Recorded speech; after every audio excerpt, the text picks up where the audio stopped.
Vamos continuar. Então, gente, cada vez que a gente tiver uma medicação, seja ela, se ela for intramuscular, endovenosa, subcutânea, a gente tem que escolher a melhor agulha para aquele tipo de paciente. O nosso cuidado ele é sempre individual. A gente vai escolher sempre o melhor para aquele paciente, tá? Não dá para generalizar sempre que a gente for fazer uma medicação X. Então, uma medicação parenteral. O que quer dizer parenteral, pessoal? Professor, Oi. você pode voltar só rapidinho a tela ali, só para mim tirar um print, que eu tava terminando de copiar nas duas linhas Beleza. ali. Eu vou voltar aqui, peraí. Obrigada. Eu não sei voltar.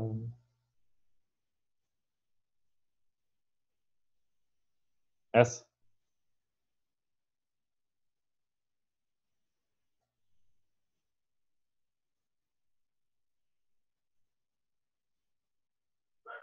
Deu, obrigada. De nada. Então, pessoal, o que é parenteral? Via parenteral.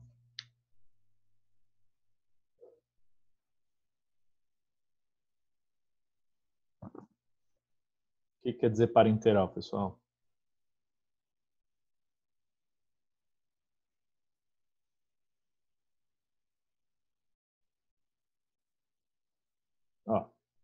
Para a gente sempre entender as palavras, lembra sempre de mais ou menos. Parenteral é que eu ia falar da alimentação parenteral, que é a via da via intravenosa, né? Isso. Eu vou apagar uma parte aqui desse. Nossa, bem feitinho, professor. Parabéns. O que ficou escrito ali? Via enteral. O que quer dizer enteral? De que sistema a gente está falando?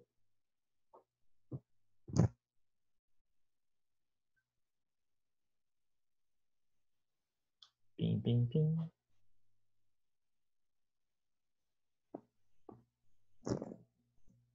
Enteral, entérico. O que quer dizer enteral, entérico? Retal, não necessariamente. Também.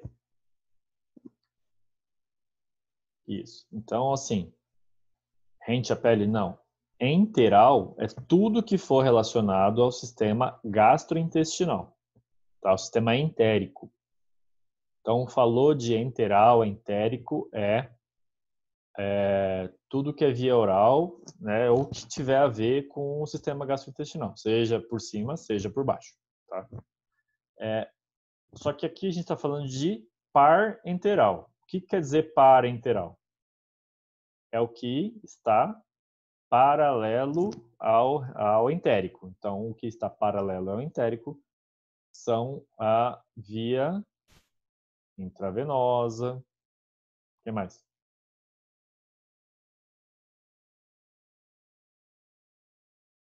Na verdade, ela é considerada como uma via administrativa, né? Tudo que a gente está falando aqui hoje é via administrativa, seja enteral, seja endovenosa. A subcutânea, ela é subcutânea, Grace. Ela não é, sim, ela é parenteral, né? Mas é um tipo específico de parenteral, que não entra... Verdade, Pode falar. Então, ela é uma intramuscular? Por exemplo, a intramuscular é uma parenteral, tá? A gente vai ver aqui mais para frente como a gente aplica. O que mais que é via parenteral? A intracardiática, ela também é? Intracardíaca? Cardiática, isso. Intracardíaca também. Por quê? Não está passando pela via enteral. Tudo que não passar pela via enteral é parenteral, tá? Então, quais são as vantagens? Sempre a ação vai ser mais rápida, eu tenho a dose mais precisa e resultado seguro, desde que eu obedeça as regras, né, tanto da medicação quanto daquele paciente e, claro, das questões nosocomiais, que é a asepsia da pele, a asepsia do local de punção. Então, uma desvantagem... Oi, pode falar. Mas eu não entendi. O porquê a subcutânea não é? A subcutânea é porque ela é bastante específica. Tá? Ela é uma via parenteral, porém ela é uma via parenteral especial, que ela não necessariamente tem, por exemplo, sempre uma ação sistêmica. Quando a gente fala de intramuscular, intravenosa, sublingual, todas essas vias, elas são de ação sistêmica. A via subcutânea ou hipodérmica, né, que também pode entrar, ela não necessariamente tem uma ação sistêmica. Às vezes o objetivo dela não é sistêmica. Por isso que ela é um pouquinho diferente. Ela é parenteral, mas ela é especial. Tá? A gente vai ver mais pra frente.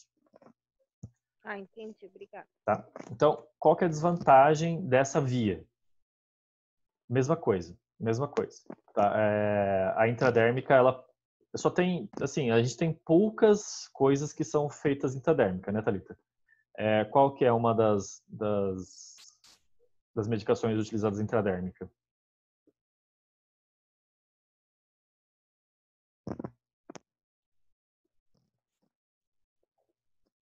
Alguém sabe? Intradérmica. Super comum. Todo mundo já tomou uma vez na vida.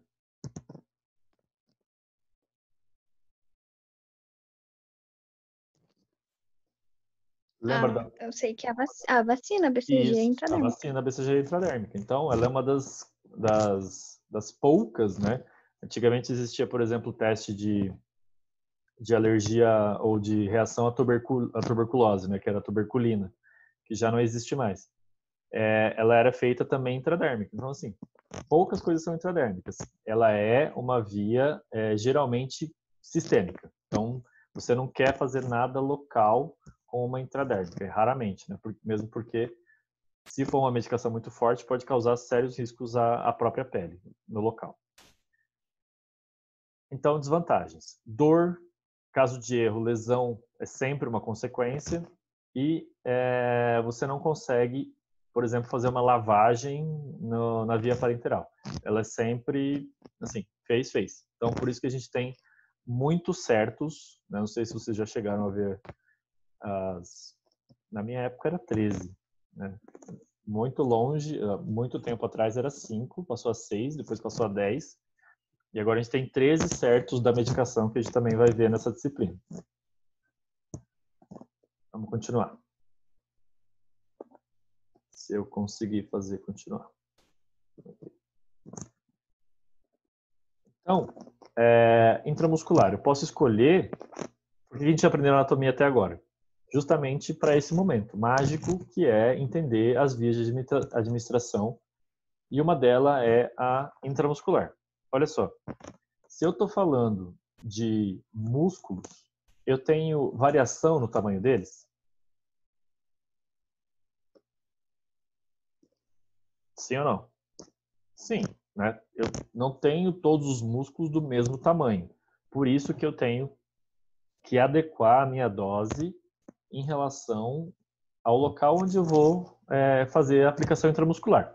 Se eu estou falando de um deltoide, por exemplo, será que eu consigo aplicar mais volume no deltoide ou no dorso glúteo, por exemplo?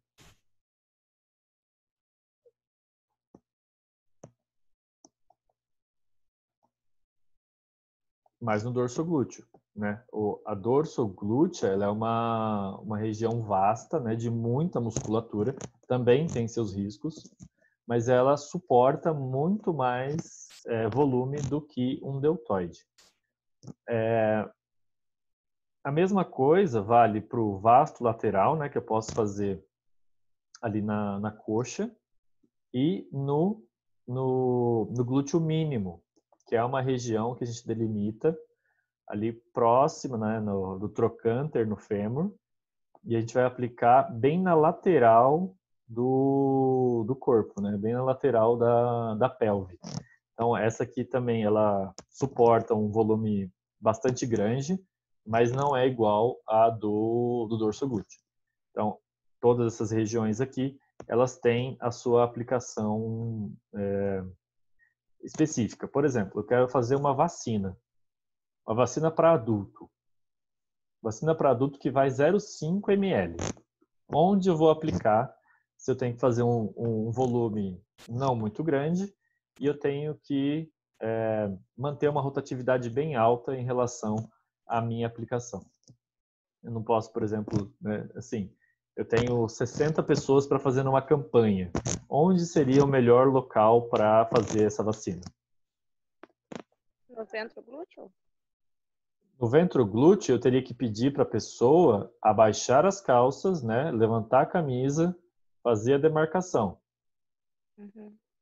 Então, Então isso vai ser na deltoide. na deltoide, porque é o local de melhor acesso, né? Isso porque a gente está falando de Brasil, que é um país quente, né? A gente não está falando de Curitiba, Rio Grande do Sul, né? E Santa Catarina, que faz o frio do janho, e aí tem que tirar 15 camadas de roupa.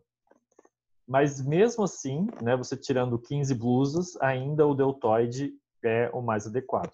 Além de ser... Porque intramuscular geralmente é quase nas costas. Como assim, Rê? Explica melhor, não entendi. A do dorso glúteo?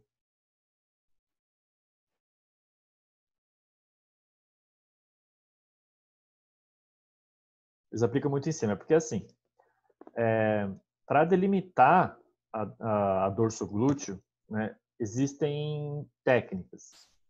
E assim, nem todo mundo aplica a técnica da forma correta. Por que que ela tem que ser mais acima ou mais abaixo? Porque aqui existe um nervo, que é muito famoso, chamado de nervo... Alguém lembra?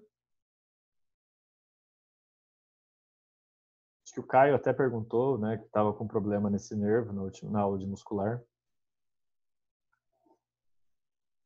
O ciático, né? Então, o nervo esquiático, né, vocês vão aprender na aula de sistema nervoso, o nervo esquiático, também chamado de ciático, ele é um nervo que passa aqui e essa musculatura esconde ele. Então, a depender da quantidade de músculo que você tem aqui, né, que a pessoa tem, você pode acertar esse nervo. E, gente, vocês não vão querer acertar esse nervo, nem vocês, nem ninguém. Eu só soube até hoje de um caso, né, assim, que era próximo de mim, que um colega acertou esse nervo. Assim, a consequência foi óbvia, né? A pessoa ficou com uma paralisia, uma semiparalisia durante um tempo, se recuperou, mas processou o profissional de enfermagem, ele está pagando até hoje pelo erro que ele cometeu. Então, quando a gente realiza a delimitação correta, esse tipo de erro é muito difícil de acontecer, a não ser que haja, por exemplo, um desvio anatômico gritante. Então, mas mesmo assim a gente tem que tomar cuidado. E esse nervo esquiático, ele passa no isquio, ele passa muito próximo ao isquio. E o isquio é aqui embaixo. Então, quanto mais para cima você der, né, quanto mais bunda, né, quanto mais glúteo você pegar, melhor para essa aplicação. Então, às vezes, a pessoa, né, sei lá, fez uma escola que ensinou a fazer bem alto. Então, qual que é a técnica adequada para fazer essa aplicação? A gente vai ver na prática como isso funciona, né? E os protocolos são sempre atualizados. Então, não é porque eu sei esse ano, porque no ano que vem vai estar igual. Então, eu tenho que sempre verificar se alguma mudança ocorreu em relação a esses protocolos, tá bom? Então, é sempre a mesma, né, essas vias elas têm muito isso de eu tenho uma ação muito rápida, permite que drogas que não são muito estáveis, né, elas fiquem melhor adequadas na porção intramuscular. De forma geral, ela vai causar menos dor ou menos irritação do que uma intravenosa, e você tem um grande volume que você pode aplicar ali. Uma pergunta para vocês. Na intramuscular, a gente tem um volume de até 1 ml, 1 ml e meio, a depender da pessoa. Quanto de volume eu posso aplicar numa intravenosa? Só para a gente adiantar aqui um pensamento. Qual seria o volume máximo de uma intravenosa?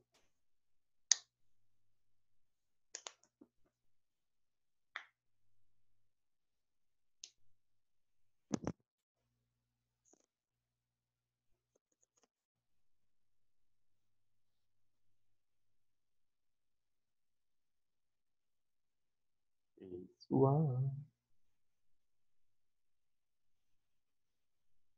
Sei não.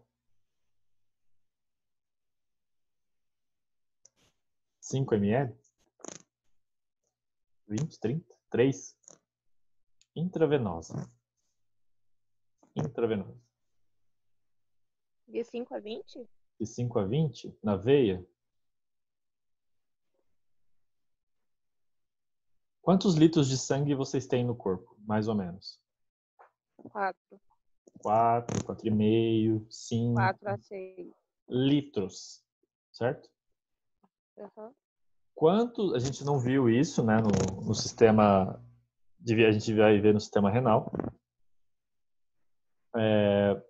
Qual que é a quantidade de sangue que o rim filtra por dia?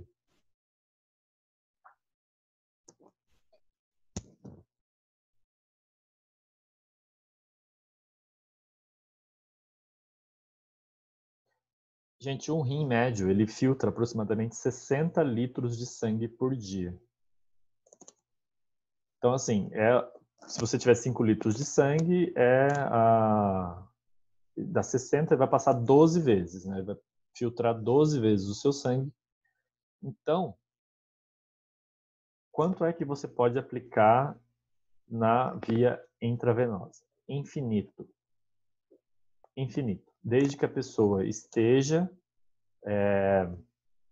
com a parte renal em funcionamento, a aplicação intravenosa ela é infinita. Você pode aplicar 15, 20, 40, 50, 100, 1000 litros na caixa d'água que o corpo vai fazer a filtração e a excreção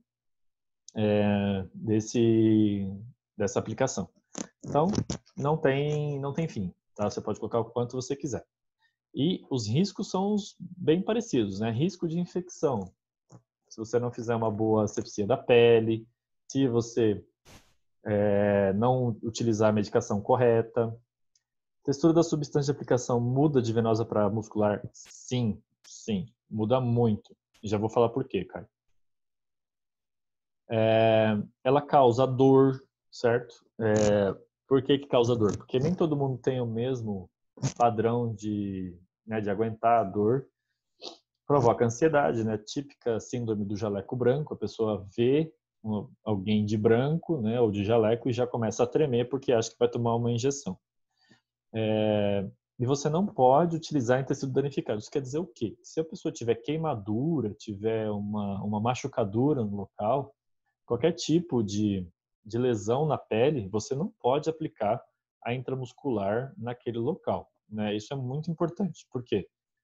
É um local de muita suscetibilidade à infecção. Então, assim que você perfurar aquela casquinha, né, por exemplo, você pode estar causando uma solução de continuidade e fazer uma infecção generalizada nessa pessoa. Então, nunca pode utilizar um tecido danificado, tá bom? Então, para fazer uma intramuscular, a gente sempre vai utilizar o ângulo de 90 graus. O que quer dizer ângulo de 90 graus? Teve uma aula aqui que eu só falei de 90 graus e só falava 90 graus, 90 graus, 90 graus. Vocês não entendiam por quê. O que é ângulo de 90 graus? Quer dizer você entrar reto no local de punção. Então, se a punção for aqui, eu vou entrar 90 graus. Esse ângulo aqui, ó, formado, é 90 graus. É sempre o ângulo, né, que é quadrado, olha só, 90 graus, 90 graus. Mas, professor, e se eu tiver que aplicar com a pessoa deitada? Não importa. Se ela está deitada, você vai vir em 90 graus e aplicar 90 graus. Tudo bem? A agulha vai ser sempre longa e de grande calibre. E o volume vai variar de acordo com a estrutura muscular. Por que a agulha longa e de grande calibre? Justamente por aquilo que o Caio perguntou. A textura, né, ou seja, o quanto essa substância é oleosa ou não, vai necessitar de um calibre maior ou menor. Então, se eu for pensar aí numa medicação bem oleosa, que eu aposto que vocês já tomaram alguma vez na vida, né? Se não tomou, tenha a oportunidade de tomar, porque é maravilhosa. Ela é, assim, uma experiência única na vida, que é tomar uma benzetacil de uns 10 ml. Alguém já tomou isso aí na vida? Graças a Deus que não pode mais aplicar. Né? Não pode aplicar na Porque farmácia, né? Deus é maravilhoso. Não pode aplicar na Deus, farmácia, mas na UBS pode. mas Deus é maravilhoso e não permite mais isso nas nossas vidas. Então, a benzetacil, ela é uma medicação que ela é, assim, ela é quase puro óleo, né? E você, assim que ela está entrando, você sente o gosto dela na boca, de tão forte que ela é. Então, sempre a recomendação que tem, eu também tomava bastante, Thalita, porque eu tive muita infecção de garganta, então eu tomava adoidado, né? Então, quem tem muita infecção tem que, né, de garganta, respiratória principalmente, acaba tomando muita benzetacil. Então, essa medicação, como ela tem essa textura muito grossa, a recomendação é que se utilize uma agulha de grande calibre, tanto para preparar quanto para aplicar essa medicação.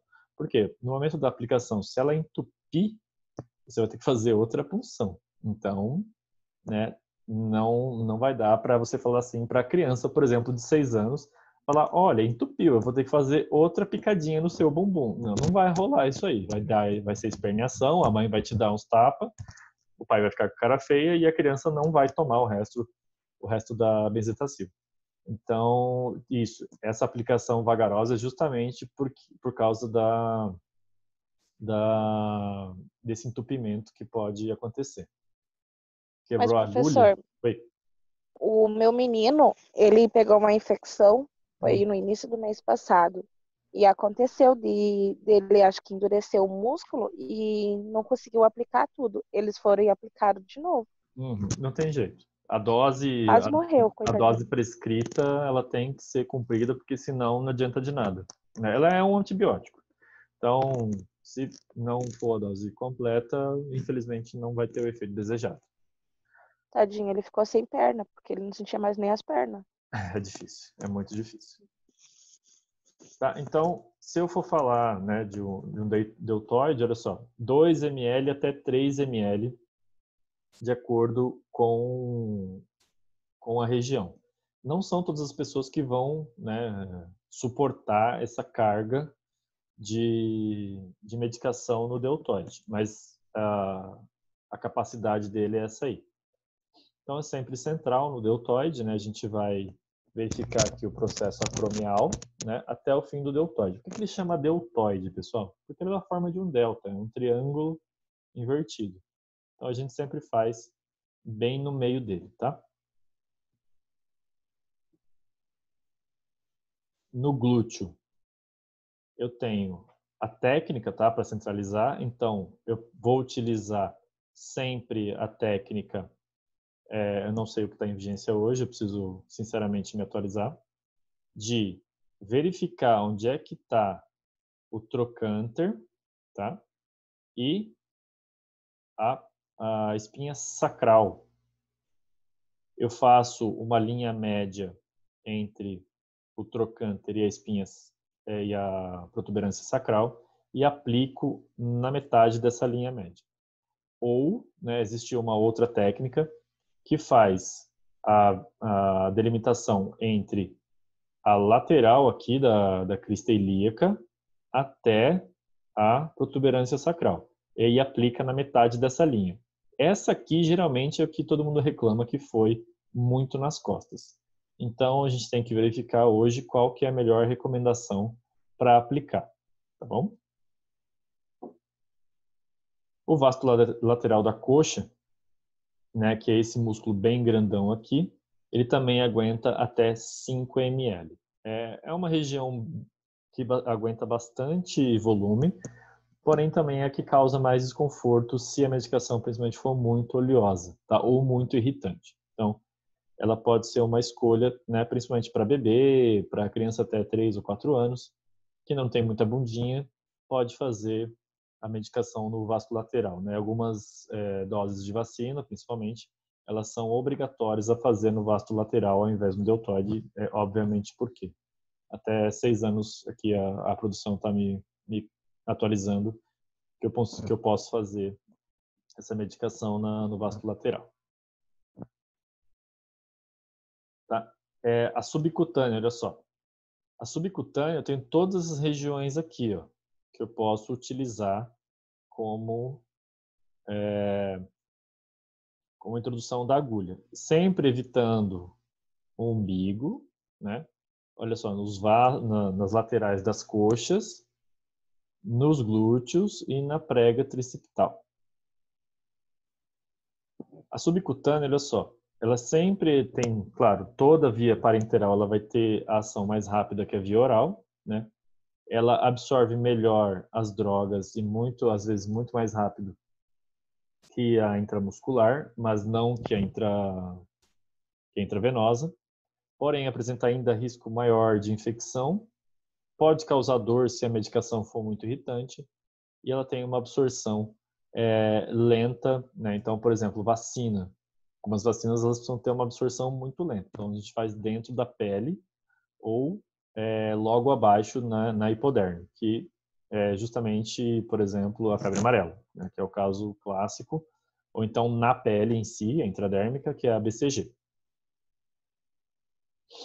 Bom, então, se a gente lembra lá da anatomia da pele, a gente vai ter que atravessar uma angulação, olha só. Se eu estou falando aqui de intradérmica, né? Eu vou ter que fazer uma angulação bem próxima à pele, né? 15 graus ali. E se eu estou falando de uma subcutânea, qual que é a angulação, pensando que a agulha da subcutânea ela é bem curtinha?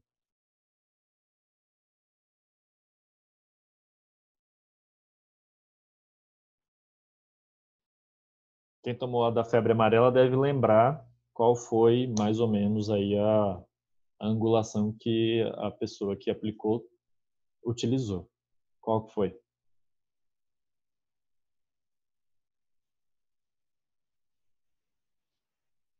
Lembra que tem que acertar essa região aqui, ó, da hipoderme.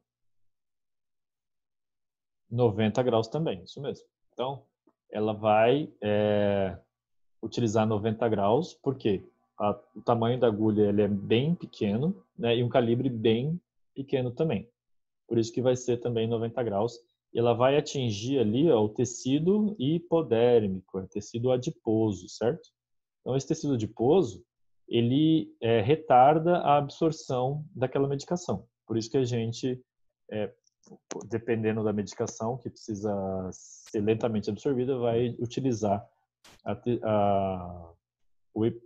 parte da hipoderme. O mesmo caso, gente, de gordura, vale para algumas medicações via oral. Tá? Se vocês lerem as bulas dos remédios de vocês, alguns dizem para não fazer o uso antes de 30 minutos após uma refeição rica em gorduras. Por que isso?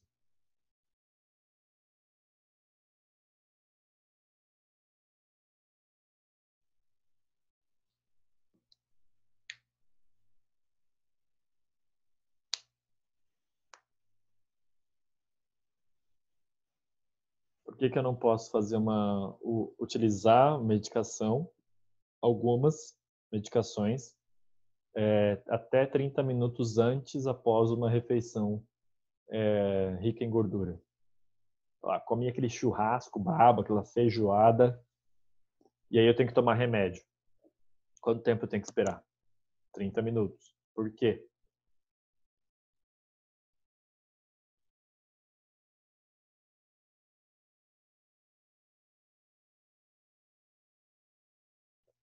Destrói não exatamente, Isa. Alguém bebe aí? Tipo, bebe cerveja, vodka. Isso. Isso mesmo, Rê. Então, se vocês que bebem, lembrar de quando vocês bebem, e aí sempre vem aquela vozinha falando, come antes, que é para não ficar muito bêbado, né? Então, é justamente por isso, porque quanto mais gordurosa é a sua refeição, mais demorado vai ser a absorção de qualquer tipo de droga, né? Desde que você utilize ela via enteral. Então, essa gordura no estômago vai dificultar a absorção. Na verdade, ela pode ou retardar, né, ou anular o efeito se tiver muita gordura, por exemplo. Ela não necessariamente destrói completamente. Ela pode diminuir muito, né, e causar aí um efeito quase zero, tá?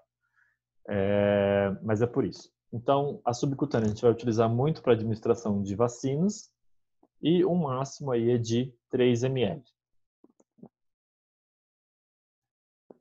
A intradérmica, então a gente já viu que vai ser bem entre a epiderme e a derme, né? Então são 15 graus de angulação, é bem pouquinho. Geralmente para exames diagnósticos, muito raro, né? Hoje em dia, talvez assim algum teste de alergia, né? Vai aguentar de 1 a 5 ml, tem absorção lenta e pode causar irritação, né? Justamente pelo local que é utilizado. Beleza, pessoal? Na próxima aula, a gente vai falar de... Deixa eu só ver aqui. Deixa eu só confirmar.